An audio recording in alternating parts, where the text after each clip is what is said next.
We're going to start. It's 2 minutes past. So hello and welcome to the first CyberClinic of this year. This is the first time that we've done any of it online. So as you can tell, there are still some minor technical bugs. But other than that, everything should run smoothly TM. So just a quick introduction. This is CyberClinic. We are the sort of like pen testing society, not quite a society of the uni. We're primarily out of CIS. Wednesdays 3 till 5. So as we say, normally we'd be in there doing live demos on live systems, but as the current circumstances, we are having to do everything online. So we're just going to do some quick introductions of our support team. We've got 4 of them here today. And then we're going to be going over the new CTF platform for all of your challenges. And then I'm going to be splitting you into 2 groups. So those of you who have done something to do with hacking a little bit will be going and setting up and looking at the new CTF platform with Ryan first. And the rest of you will be staying with me and probably Cosmin to go through how to set up a virtual machine and what distribution of Linux we're going to be using. We're just doing that so that we're not all trying to hit the platform at the same time, and also you will need a Linux box for some of these challenges. So for introductions, hi, I am Matt, or Commander Crud. And I am a third year slash placement student for cybersecurity, currently placed at the uni, along with Ryan. I have a huge passion in passwords and active cyber defense. We've been doing CyberClinic for now 3 years, and I believe all of us are original members, except from Cosmin, who joined in 2019. Ryan, if you want to take it away next. Yeah, I'm Ryan, or online I'm known as RTM516. Yeah, I'm interested in all sorts of weird bits of cybersecurity, I guess. I run the CTF platform and a bunch of the other weird back-end stuff and bots and things like that. My main interest is all the offensive security, and weird sort of quirks in websites that like XSS and things like that. But yeah. Cosmin, do you want to go next? Yeah, sure. So hello, my name is Cosmin Bianu, Archangel on the Discord. I'm currently a second year in computer networks and cybersecurity. I mostly deal with the reverse engineering challenges and presentations for CyberClinic, and I help out the guys. Mostly Brian and Matt do the most work here, but we try to help them out as much as we can. Not much else to say about what I do here. I think. Carl, do you want to go? Hello there. Yeah, so my name's Carl. I'm going into third year cybersecurity.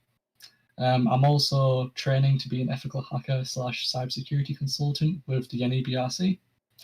My interests are mainly focused around infrastructure and networking, with a special focus on Linux. My role and my content is more so longer form this year with pre-recorded videos. They'll usually be a half hour or so. I'll try and break them down as much as possible just so that it's friendly to beginners. I'm not going to make you sit through all of it just by playing out here because my stuff's too long. And if you already know it, there's not too much point. And also, it's a little bit easier on me in my dissertation year. And also, if things go wrong, I can edit it. So I also might do the occasional live session if I'm not too busy with work. But I would say my service is more so the general help with your guys' work, your uni journey, support, and then also the pre-recorded content. So I have an intro to Linux as a whole, in case you're new to it. I found that a fair few people are intimidated by it when they're joining. It should be linked somewhere as an unlisted video. And of course, I'll be around for questions, especially during clinic sessions. And if you feel overwhelmed by everything, especially right now, I'm another ear that's willing to listen. Thank you, Carl. To be in here, but I don't know. Thank you. So Carl's session this week is on what is Linux. That is going to be linked both in the Discord and probably the YouTube chat as well. And that's for you to go around, go away and read and look at your own time kind of thing. It just gives you more in-depth knowledge of what Linux is, some basic commands, and how to navigate your way around Linux, and a bit of the history of it as well. We're going to be doing a quick picking of why we're using the certain distribution that we are, because Linux comes in about 1,000 different flavors. From some of you might have heard of Ubuntu, which is running on the Uni computers, and we are using an offshoot of Debian called Kali. So I'm going to load that video up now. This was made by one of our other support team members named Keeb. He sadly couldn't be with us today as he's doing his masters, but other than that, we might be able to see him a couple of times, but I'll let you watch this now. Hello and welcome to this talk of offensive security tactics with Kali Linux by myself, Akib Hussain. This talk is aimed towards all new and existing CyberClinic students to gain a basic understanding of Kali Linux. And this is the point as well where Ryan will take the second years off and explain the CTF platform. So for that, you will probably need Discord. So if you want to jump into the session channel, and Ryan will meet you over there. I'll stick here with you. Perfect. Why we use Kali Linux over other versions of Linux, and some tools commonly used in network attacks. So I'd like to start off with what is Kali Linux. Kali Linux, previously known as Backtrack, has been developed and maintained by Offensive Security and is one of the leading penetration testing operating systems alongside Parrot and Black Arch Linux. Kali Linux is also heavily packaged with ready-made and installed tools for offensive security tasks and digital forensics, which can easily be accessed. Unlike some versions of Linux, such as Red Hat, CentOS, Kali Linux comes with a graphical user interface, allowing you to access all installed tools with the click of a mouse button, and the ability to pin your items in toolbars, and to access documents using a keyboard and mouse, so you're actually able to see your documents rather than seeing a black screen known as a command line. This sort of functionality is very helpful for penetration testers who are beginning their training and just about understanding the use of sort of attack tools and attacks. Of course, when you feel more comfortable with Linux itself, you can move on to more advanced forms of Linux such as Black Arch, Gentoo, and Arch Linux. These versions of Linux are designed for you to create more custom versions of a Linux operating system and to make more custom improvements, which you may feel that Kali Linux isn't offering. So moving on to the side of offensive security with Kali Linux. Kali Linux has many different tools which can help you with specific penetration tasks, which is why it's one of the most well-known operating systems, because it's got a suite of tools ready for you to access and use. However, in this presentation, I'd like to discuss briefly a small number of tools which are commonly used in network-based penetration testing. The first tool is Nmap, also known as Network Mapper. It was developed by Gordon Leon. Nmap is one of the primary tools which is used to identify a selected target on a network and to identify open services on that target, which can potentially be exploited. Nmap is a tool which has many benefits, which range from being used to profile a target with the option of trying to evade detection, or you can profile your target more aggressively. You can also try to evade network defenses. You can discover services and versions which could be installed on your target, in addition to Nmap being an attacking tool. So Nmap itself, just to clarify, Nmap itself is not an attacking tool.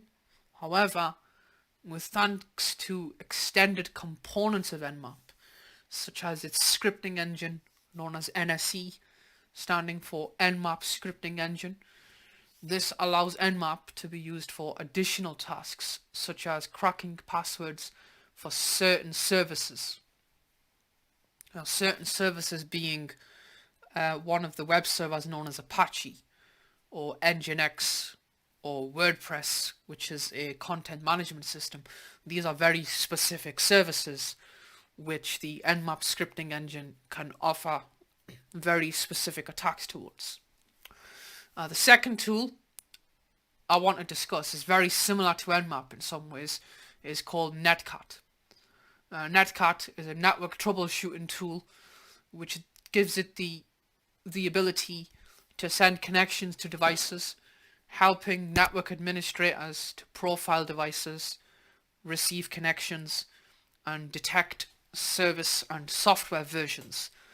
Now, the detection of service and software versions is a offensive security tactic known as banner grabbing.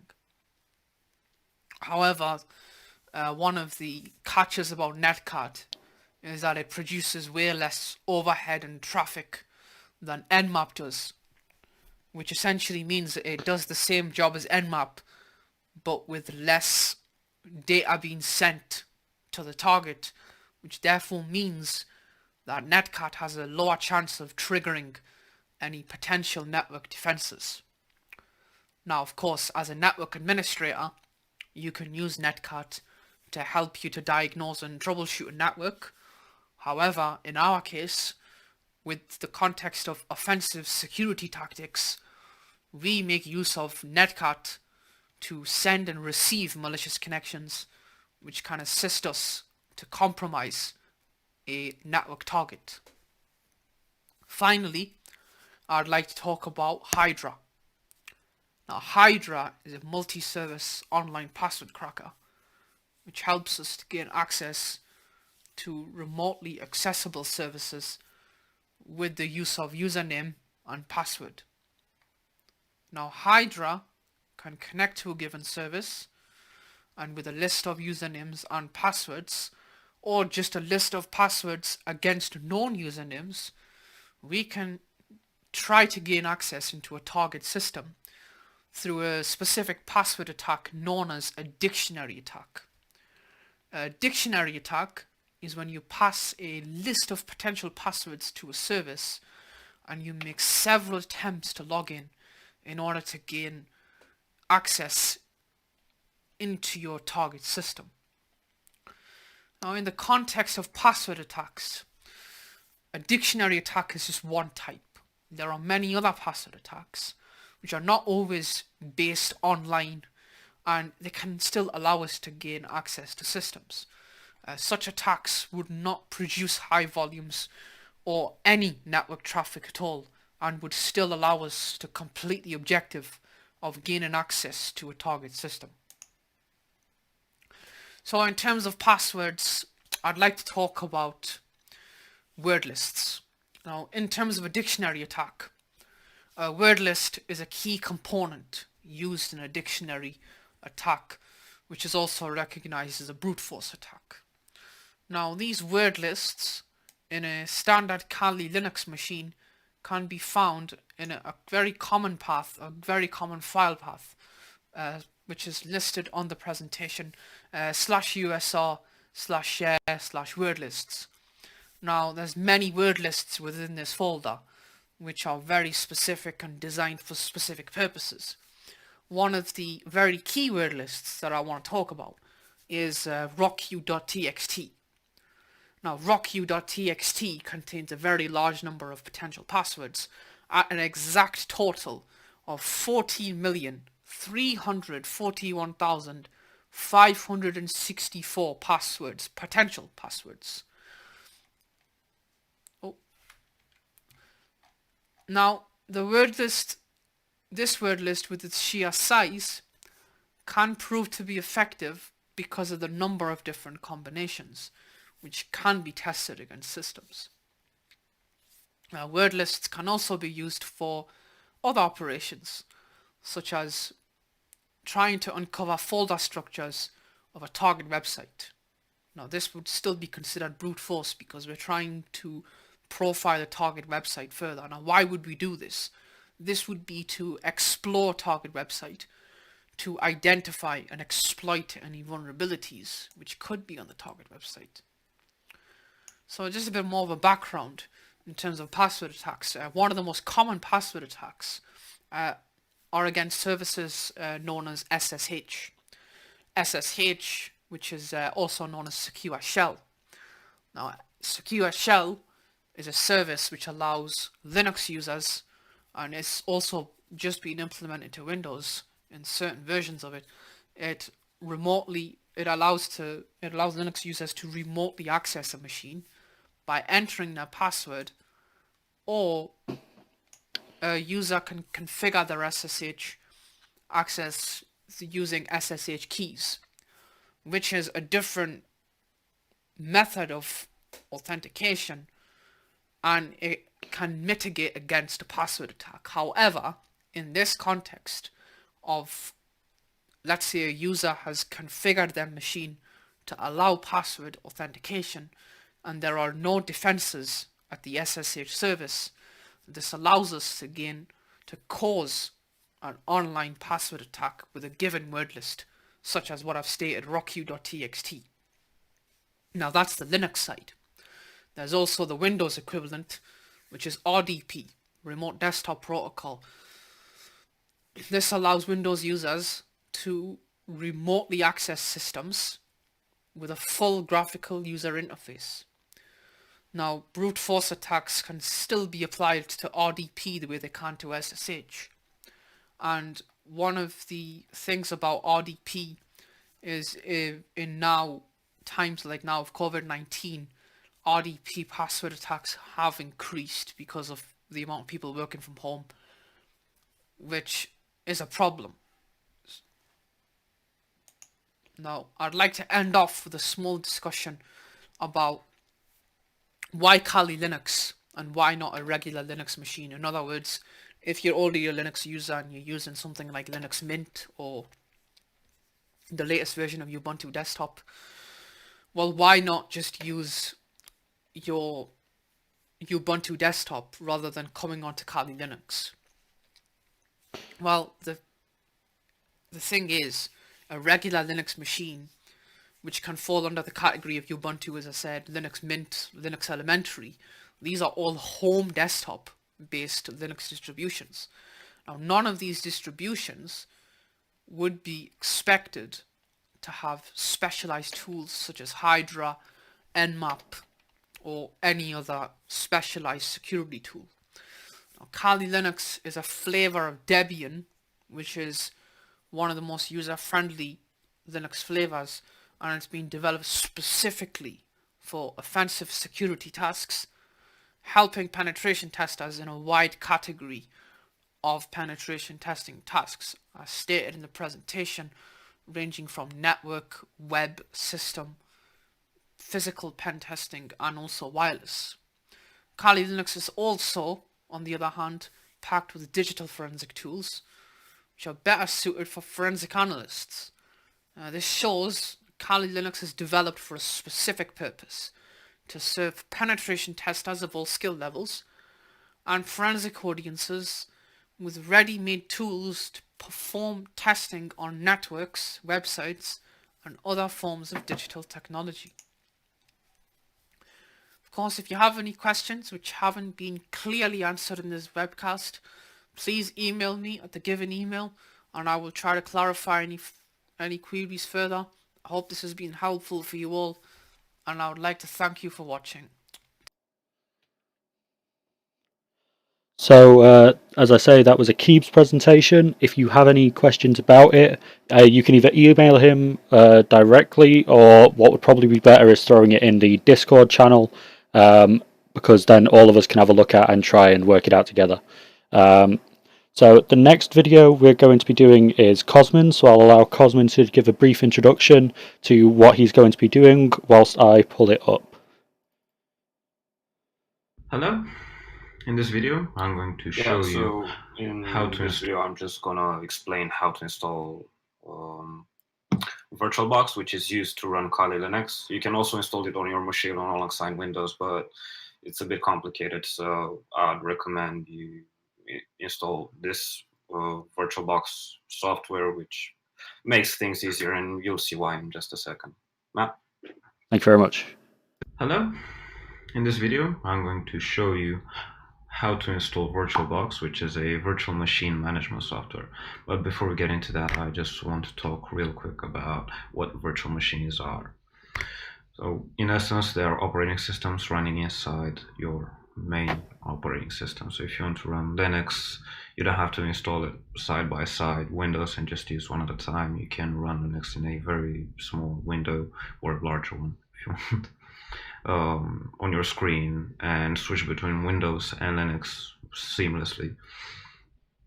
So what virtual machines are, also known as VMs, they're pretty much emulated computers, and you can adjust many different options for these computers, such as how many CPU cores you want to give them, how much RAM, what type of network they're attached to. You'll maybe link them to your computers, your main computers, USB ports, emulate multiple displays, however you please. And there are many more options which we're going to get into in just a moment. The main benefits of using virtual machines are that they're very easy to set up. They're very easy to fix because you can take snapshots, also, which are basically backups. They also give you the option to use multiple OS at a time, so you don't have to run just one VM. You can run multiple VMs on your screen if your computer allows you to do so. And they also give you flexibility when it comes to resource allocation. So as I said before, you can assign how many CPU cores you want to give it out of your computer.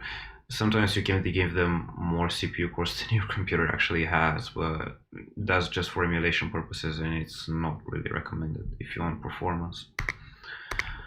And what VirtualBox does is basically it allows you to manage multiple virtual machines, either one by one or many more at a time, however you please. And the main benefits of VirtualBox are the fact that it's open source, which means it's trustworthy and free for personal enterprise use. It's also very easy to set up, and it comes with a lot of features for free. Now, just head over to your favorite browser and search for VirtualBox. And it's just the first link here on Google. Again, it's open source and released under the GNU General Public License. So it's free for personal enterprise use. You can use it however you want. Just click here on the big blue download VirtualBox 6.1 button. And right here under VirtualBox platform packages, select your operating system of choice. In my case, it is Windows. And while that downloads, we're gonna head over to the Kali Linux website. Again, click on the first link and head over to downloads, download Kali Linux. You'll see here multiple ISOs, which of course would emulate a disk you'd want to install Kali from. But if you scroll further down, you'll see some virtual machine images already built for you. So in a normal scenario, you would have to download an ISO, attach it to the virtual machine, and emulate an installation process just like you would installing Windows or Linux on your machine. But the guys over at Offensive Security have been nice enough to provide these links for us already built. And we want VirtualBox, which is just below VMware.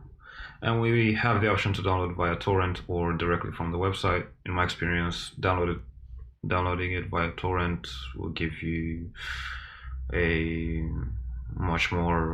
will give you more speed, so to speak. It's much quicker then direct download. It took me about 15 to 30 minutes via torrent, while direct download took about an hour or two. So yeah, definitely go with torrent. I've already downloaded it just to save some time, and now that VirtualBox setup is done, we can click next. Here you can select what features you want to have installed. I'd recommend installing all of them because you never know when you might need any of these. And location wise, try to install it somewhere other than C, as you would with any other program. I wouldn't recommend installing it on the Windows partition, but on this machine I do not have any other partition set up, so for the sake of this demonstration I won't go with that. Here you can select what shortcuts you want to create. I just like to leave the desktop, and I'd also recommend registering file associations because there are some files you'll want to open after you install, and this makes it just that much easier. This warning just tells you that you'll be temporarily disconnected from the internet for a few seconds. Just go ahead and click install, give it administrator privileges, and it should be done fairly quickly, I hope. And okay, yep, it's done. We're gonna leave this checked so I can start it right away. Head over to VirtualBox and voila! Now we have the option to create a new virtual machine, add an existing one, or import a virtual machine that we may have downloaded from the internet or taken from another computer. So we're just click import, and by the looks of it I do not have any next button, which is unfortunate, so we'll see if we can get around that. Head over to downloads, Kali Linux. So this is an open virtualization format archive. This is an OVA file. You'll find either OVA or OVF files. These are basically zip files which contain all the files you need to run a virtual machine. So these are pretty much packed versions of the virtual machine. Open it and let me see if it works with enter. It does. Okay. You've already got a few settings already set up for you. You can set here the amount of CPU cores you'll give your virtual machine. I'll leave it at 2, maybe give it 4 if you have enough resources. My laptop is fairly slow, so I'm just gonna give it 2. And for RAM, I like to give it at least 4 gigabytes because if you want to run multiple Windows inside your VM, you're gonna need that kind of RAM. Deselect these as you please, just leave the network adapter connected, and these I just like to leave them connected just because you never know when you're going to need them again. This virtual disk image is basically an emulated hard drive or SSD, and this is what Kali will look for when it searches for the hard drive it should boot from. Actually, the machine, not Kali. This is where the virtual machine looks for the operating system. The base folder, and primary group. I still don't have any buttons, so I hope enter works. Yep. Read through the software license agreement. You're over at this link, and if you agree, click agree. If you don't, click disagree. I'm just gonna go ahead and click agree. And while that imports, I'm gonna go and head over back to the download page for VirtualBox, and right under the platform packages section you'll find this extension pack. So this extension pack is released under the VirtualBox personal use and evaluation license, so it's not open source, or if it is, as far as I know, it is not.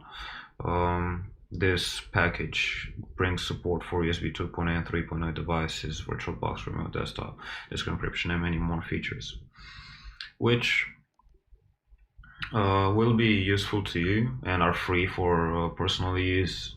I'm not sure if it's available for enterprise use, or if it is, you must pay a fee. But for personal use, it's great. So if you want, download that as well if you do need it eventually. Now this has finished importing, and we will need to change some settings here because the default ones are not great, and we weren't able to change them earlier, so we're just going to change them now. You can see here we have set up 4 gigabytes, 2 CPU cores, acceleration. Just go through all of these and enable what you think is best. It will sometimes also give you warnings. So you can see here USB 2.8 throughput is currently enabled. However, you do not have the extension pack, the one I talked about before. So let's just head over to USB and switch this up to 1.1, which doesn't require an extension pack. Also head over to network. If you want to see what Kali has to offer, leave it on NAT. If you want to test other machines on your home network, make sure you have permission to test those machines on the network. You might want to set it to bridged. So the main difference is that if you use NAT, your computer will act as a router, while bridged will connect Kali directly to your router. So I really hope that's clear. If not, just hit me up and I'll try to do a better explanation of that.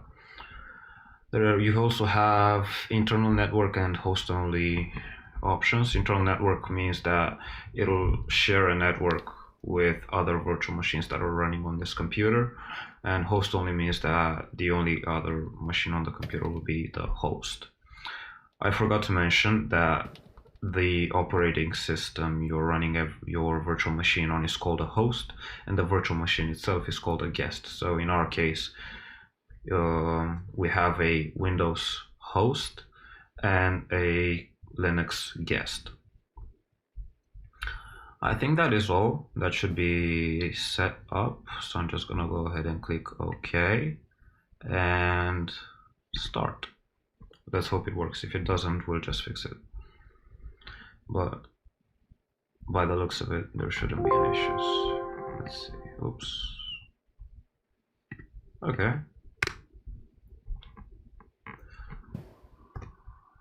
If I'm not mistaken, the default credentials are somewhere in the description for this. So while this is running, there are some settings which you cannot change, such as memory, CPU, cores, stuff like that. And let me see, description. Yeah, so it already comes with a user, with created username Kali and password Kali, and I'm pretty sure that will be the same case for you. So just type in Kali. It's loading. Voila. Okay, it works. Cool. So this has been it. Again, if you want any more information or help, or you just want to talk to me, you can ask me here at cosmin.pn@okay, and I'll be more than happy to answer your questions. Thank you and have a pleasant day.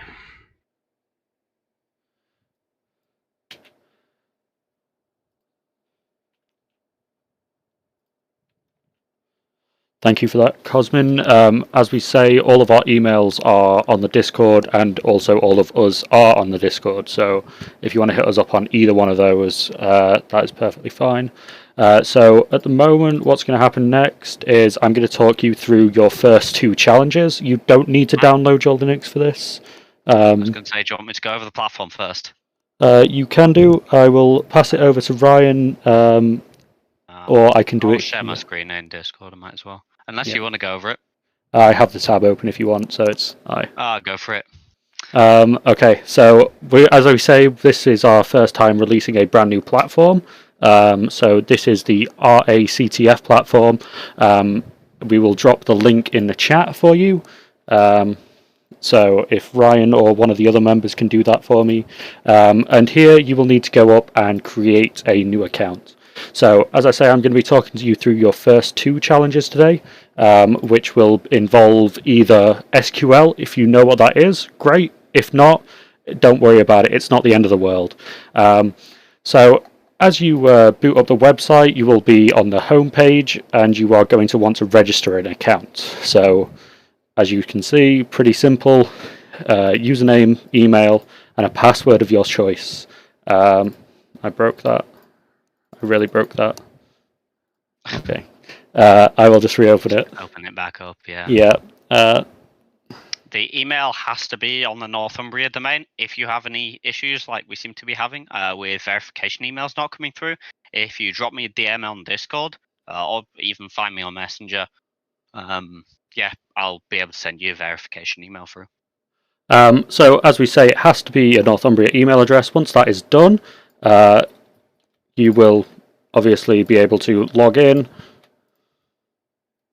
Why isn't this working? I think everyone's hitting the system at the moment, so it is currently lagging. It has been working. This Got your password wrong, Matt. And I don't want to click unhide because then everyone will see my password. So use the test account I set up if you want. I'll drop you a DM. There we go. I just had to change one setting. There we go. So as I say, here we have the Discord. The challenge platform. You have your web challenges, which are basically what is called SQL injection. So those of you that have seen SQL injection, is a structured query language that is run on databases. I know that some of this might be going over some of your heads. That's completely fine. And it, like everything on that server, is normally stored in SQL language.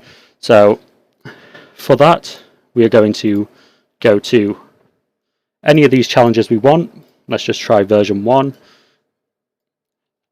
And if you have not done any, we are going to be going to the Easy Crypto Challenge, which is, in a minute when it loads, this. So cryptography is what you've seen on like NCIS and all of your crime fighting shows and stuff, which is basically the very lowest level of encryption. So encryption is a way of obfuscating your data or making it unreadable to someone else. What most of the time we use is what's called reversible encryption. If you put in 123, there is a way to get 123 back out. So here is what is called a Caesar cipher, and we will let you go away and try and figure that out by yourself. Once you have all got an account, we're going to jump over to the Discord channel, to the CTF channel, and we will be there to assist you in anything else you want.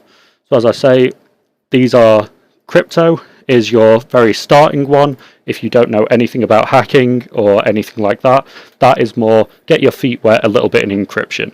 And we're going to be covering more on the SQL challenges next week. We're going to be devoting a whole session to understanding SQL, what is SQL, and how we can abuse that kind of privilege. If you want to see that done live now, we can do, but if not, feel free to jump over to the Discord. I think I covered everything.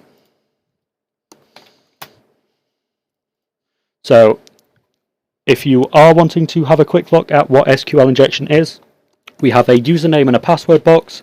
What I am showing you is strictly for educational purposes only. Please do not use this anywhere else, okay? This is sort of like how you can start getting into trouble. So what SQL injection is abusing this language. So most of the time, it might be admin for a password or whatever your password is. This site is a little bit smarter than that. It says, oh, you cannot use default credentials. So, okay, we're just going to test if it has SQL by leaving the query. And it gives us a SQL injection sort of like prompt. So it says, oh, something's wrong with your code. Please fix it. And most of the time this is looking at the back end of your website. So it allows you to see what code is actually running on the server to a certain extent. So we know exactly what line, if we manage to get to our code and what the quote is that is currently glitching out. So we can go back and we can say, oh, okay, let's have a look at something else. So what this character is the same character as your your @ symbol, and it basically just leaves your SQL. Then, or 1 = 1, as obviously, I'm sure you've done a little bit of programming or know a little bit about things. 1 will always equal 1. In every single math class, 1 = 1. And then these two more command dots allow you to leave the rest of the command. So I'm going to copy and paste that. Okay, I'm an admin now. Whenever we look at a website, we always want to check the HTML code, because sometimes people leave in nice little get back to laters. So this right here is a code, and this is the standard code that all formats will be in. I will bring it up bigger for you. So most of our codes will start with CC, open bracket, the code, and then a close bracket. It won't always be complete sentences or something that's easily guessable for you. It will sometimes be just a random collection of numbers, so you can't just brute force every challenge. But we are taking this code and going back to our website, and as it says here, your flag format is in. So as I say, that is your first challenge for SQL injection. We will be covering it a lot more in depth next week, but that was just sort of like a very, very quick thing to explain the platform. As I say, all of us will be heading over to Discord now.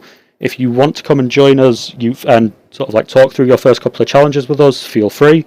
If not, we will be leaving the stream on for a little bit as well.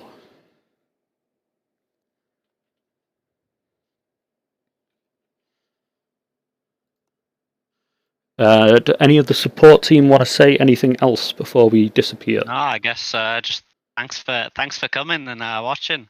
Yep. We'll Yeah, be thank you for staying. It's been awesome. Do accounts from the old platform carry over, Ryan? No. Okay. So if you had any points on your old platform, you will have to redo those challenges. I hope you kept meticulous notes for your second years. But if not, it's not the end of the world. It just means you have to relearn how you did them.